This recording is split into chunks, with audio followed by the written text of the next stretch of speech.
जाएंगे तो चलिए रिकॉर्ड भी हो रहा है।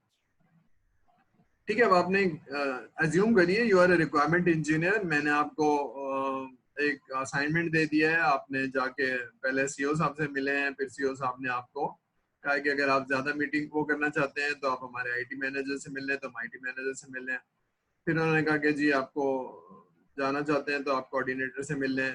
तो ये सारे स्टेक होल्डर्स हैं, ये 4 स्टेक होल्डर्स हैं, इनसे हम मिले और मिलने के बाद फिर हमने एक एसआरएस बनानी है। एक्चुअली एसआरएस बनानी है, ये देखिए ये सवाल है, एसआरएस बनानी है।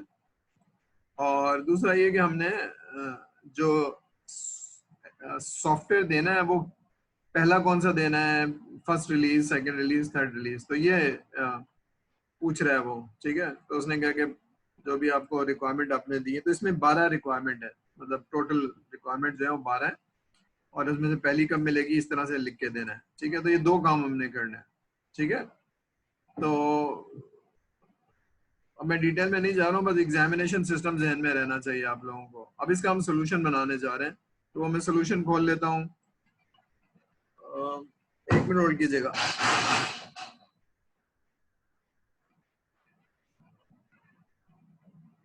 हेलो हेलो, वालेकुम सलाम जी, बोलिए। जी जी जी जी,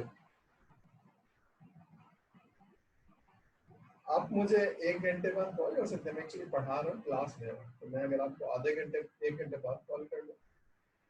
ठीक है, आपका नाम? आपका नाम?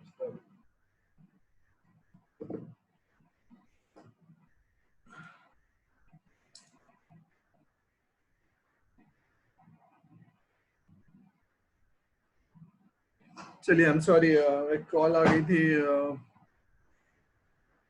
का सोल्यूशन का है, सोल्यूशन खोल के दिखा रहा हूँ आपको।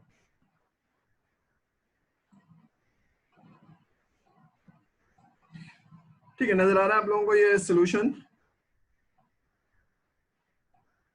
Yes sir.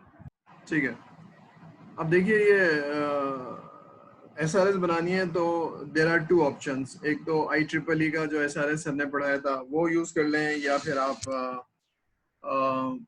जो FIP में बना रहे हैं उसको यूज कर लें, what ever is your choice. ठीक है, तो हम वही हेडिंग है, सारी चीजें हैं और हमने उस तरह से बनाया। ठीक है, तो ये सारी चीजें आपको मालूम है, टेबल ऑफ कंटेंट। यहाँ पर थोड़ी सी वीकनेस है, लेकिन मैंने लास्ट लेक्चर में बताया था कि आप, this is very important document, revision history. तो जब आप एक्चुअल रोल में जाते हैं तो आप बनाते हैं एज ए BA, फिर आप QA इंजीनियर को दिखाते हैं, फिर आप क्लाइंट कोऑर्डिनेटर को दिखाते हैं। उस पर डेट्स होनी बहुत ज़रूरी है, क्योंकि इससे आपकी परफॉर्मेंस मेजर होती है कि आपका डॉक्यूमेंट कितनी दफ़ा चेंज हुआ है। ठीक है, तो दिस इज अगेन। फिर हम गए थे 4 सेक्शन है, इंट्रोडक्शन है और ओवरऑल डिस्क्रिप्शन है, और फिर आपका ये छोटा सा सेक्शन है इंटरनल इंटरफेस, ये बड़ा सेक्शन है सिस्टम फीचर। इन पे हम बात करेंगे, तो इस पे मैं आपको दिखा देता हूँ। ये हमने लास्ट लेक्चर में बात की थी, लेकिन आई डोंट नो, इसको जरा पढ़ लीजिए। देखिए मैंने समझाया था कि पर्पस ऑफ द एसआरएस है क्या, एसआरएस का पर्पस क्या है। ये 3 चीजें हैं इसमें। एक तो जो कस्टमर बता रहा है उसको मैंने नोट कर लिया, और नोट कर लिया, वो जो डॉक्यूमेंट था ना पिछला वाला उसमें नोट कर लिया है। अब मैं उसका एक स्ट्रक्चर फॉर्मेट जो IEEE का, सॉरी, एसआरएस का फॉर्मेट है, उसमें मैं कन्वर्ट कर रहा हूँ और उससे अप्रूवल ले रहा हूँ। ठीक है, जो आपने बताया था वो मैं लिख के ले गया हूँ, लेकिन अब मैं आपको एक एसआरएस दूंगा। तो पहली चीज ये है कि मैं आपकी रिक्वायरमेंट ले रहा हूँ। ठीक है, फिर रिक्वायरमेंट को एसआरएस की में कन्वर्ट करके आपसे एग्रीमेंट ले रहा हूँ। ठीक है, ये जो मेरे बिजनेस के लोग थे, ये जो 4 लोग थे, इनको मैं दिखाऊंगा और इनसे एग्रीमेंट ले लूंगा कि भाई यही है। तो इससे मैं क्या ले रहा हूँ, मैं ये कह रहा हूँ कि देखिए इसमें कोई फीचर्स क्या, जो जो आपने कहे थे वही हैं। और ये देखिए, ये जो यहाँ वाली चीज लिखी हुई है ना, नो रॉन्ग एक्सपेक्टेशंस, इससे क्या कर रहे हैं हम एज रिक्वायरमेंट इंजीनियर, हम उसको दिखा रहे हैं कि देखिए यही मिलेगा। जो सेक्शन 4 है ना जिसमें फंक्शनैलिटी है, इसमें हम ये दिखा रहे हैं आपने जो कुछ बताया था ये लिखा हुआ है। टेक्स्ट भी देख लीजिए, डायग्राम्स भी देख लीजिए, यही बताया था ना आपने। कोई गलत फहमी ना रहे, जिसको कहते हैं ना कि having a clear expectation, understanding के, देखिए ये मिलेगा। तो there is no wrong expectation.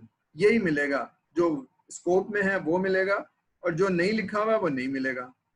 तो these are the features available. तो पर्पस समझ में आ रहा है, जो लिखा हुआ है ये सारा कुछ, ये पर्पस है डॉक्यूमेंट का, कि डॉक्यूमेंट क्यों बना रहे हैं। तो डॉक्यूमेंट बना रहे हैं कि जो कुछ आपने कहा वो लिख लिया है, और फिर हम मॉडलिंग करेंगे, स्ट्रक्चर डॉक्यूमेंट देंगे, और फिर कोई गलत फहमी नहीं आ रहा है, इसको साइन ऑफ करना है आपने। तो नो रॉन्ग एक्सपेक्टेशन। यहाँ तक बात समझ में आ गई? जी सर। फिर इंटेंडेड ऑडियंस, इसमें बहुत कुछ लोगों ने अपने ऑब्जेक्टिव्स लिख लिए हैं, आपके एफआईपीज के जो मैंने एसआरएस देखे हैं और सारा कुछ। तो भाई ये इंटेंडेड ऑडियंस ये है कि एसआरएस कौन पढ़ेगा। ये सॉफ्टवेयर की बात नहीं हो रही, ये सिस्टम की बात नहीं हो रही, ठीक है। तो इसलिए मैंने बना के दिखा दिया। ये कौन पढ़ेगा, ये तो जिन लोगों के लिए, जिनसे मैंने रिक्वायरमेंट ली है वो पढ़ेंगे। तो ये दो लोग तो वो हैं, है ना, अभी जो सीईओ हैं वो और आईटी मैनेजर हैं वो, और फिर ये दो लोग जो हैं वहाँ के। और ये बनाने के बाद फिर मैं अपनी आईटी टीम को, डेवलपमेंट टीम को दूंगा। तो ये ऑडियंस है। तो बात क्लियर हो रही है कि इसके अंदर जो हम जो एसआरएस बना रहे हैं उसमें क्या करना है। तो ये ऑडियंस है। यहाँ तक बात समझ में आ गई? बात समझ में आ रही है? जी सर। अब ये प्रोजेक्ट स्कोप में इसको मैं इसलिए बता रहा हूँ कि आपकी अंडरस्टैंडिंग सही हो जाए, ठीक है। अंडरस्टैंडिंग ये है कि प्रोजेक्ट स्कोप या प्रोडक्ट स्कोप क्या चीज होती है। कोई बताएगा क्या चीज होती है प्रोजेक्ट स्कोप?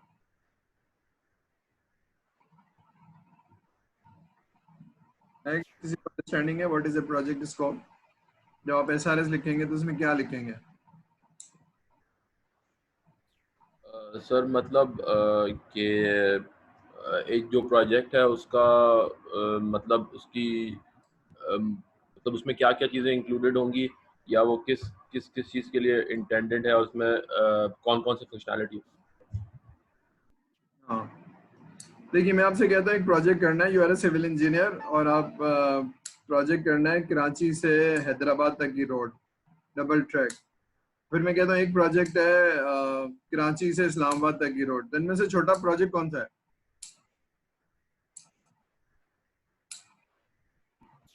छोटा सर एक प्रोजेक्ट दफ़ा रिपीट कर दीजिएगा, आवाज़ मैंने आप। कहा, एक you are a civil engineer, मैं स्कोप बताना चाह रहा हूँ, प्रोजेक्ट मैनेजमेंट एक ही होती है। मैं ये कह रहा हूँ कि एक प्रोजेक्ट है कराची से हैदराबाद तक डबल ट्रैक बनाना है, एक यह प्रोजेक्ट है, और कराची से इस्लामाबाद तक डबल ट्रैक बनाना है।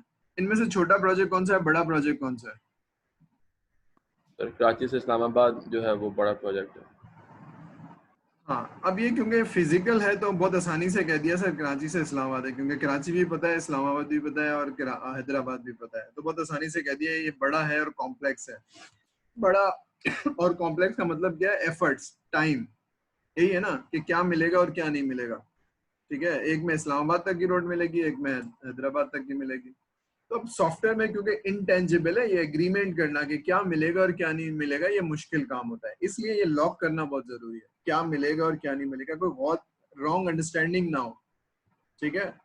तो अब मैं बहुत डिटेल में नहीं जा सकता हूँ, बट ट्राई अंडरस्टैंड कि व्हाट इज द स्कोप। तो डिलीवरेबल्स क्या हैं, व्हाट आर द डिलीवरेबल्स, ठीक है। जब आप कराची से हैदराबाद की रोड की बात करते हैं तो ये डिलीवरेबल क्या है, कराची से हैदराबाद की रोड, उसकी मोटाई, उसमें क्या पड़ेगा, और साइड पे क्या लगेगा, और दरमियान में क्या लगेगा, इतनी डिटेल में नहीं जाते हैं, वो फिर डिटेल में जाएंगे सेक्शन 4 में, ठीक है। तो यहाँ पर स्कोप को लॉक करें कि क्या मिलेगा और क्या नहीं मिलेगा। तो बात समझ में आ रही है, स्कोप लॉक करना as a engineer, requirement engineer, ताकि मैं भी समझ पाऊँ और जो मेरा कस्टमर है वो भी समझ पाए कि ये होगा और इसके अलावा कुछ नहीं होगा। तो ये लॉक करना एक आसान काम नहीं होता है, मुश्किल काम होता है, ठीक है। इसमें फ्रस्ट्रेशन होती है, बिजनेस समझ नहीं रहा, तो डायग्राम बनाऊंगा। तो एक डायग्राम बनी हुई है जिससे हम समझ रहे हैं कि भाई ये ही स्कोप है, ठीक है। तो वो डायग्राम बना दिया, देख लीजिए, डायग्राम नजर आ रही है और समझ में आ रही है? किसी की समझ में आ रही जी है? क्या समझ में आ रहा है जी इसमें जी। से? सर बेसिकली एक ऑनलाइन सिस्टम में मतलब आपके जो वो होंगे जो कंज्यूमर्स होंगे वो हैं, और मतलब वो अब क्या क्या फंक्शनैलिटी परफॉर्म कर सकते हैं वो इसमें मेंशन। हाँ देखिए, इस डायग्राम से मैं और कस्टमर एग्री कर रहे हैं, देखिए यही है ना, और तो कुछ नहीं है। ऐसा ना हो कि रॉन्ग अंडरस्टैंडिंग हो। तो मैं कह रहा हूँ देखिए यही होगा, यही होगा, यही होगा। अब देखिए मैंने एक कॉन्टेक्स्ट डायग्राम बनाया है DFT 0 लेवल का। मैंने कहा भाई ये सिस्टम बना के दूंगा मैं आपको, और मैं समझ रहा हूँ कि आपके स्टूडेंट्स जो हैं वो रजिस्टर होंगे, एग्जाम सेलेक्ट करेंगे, पैसे देंगे, ये गलत है, एग्जाम देंगे।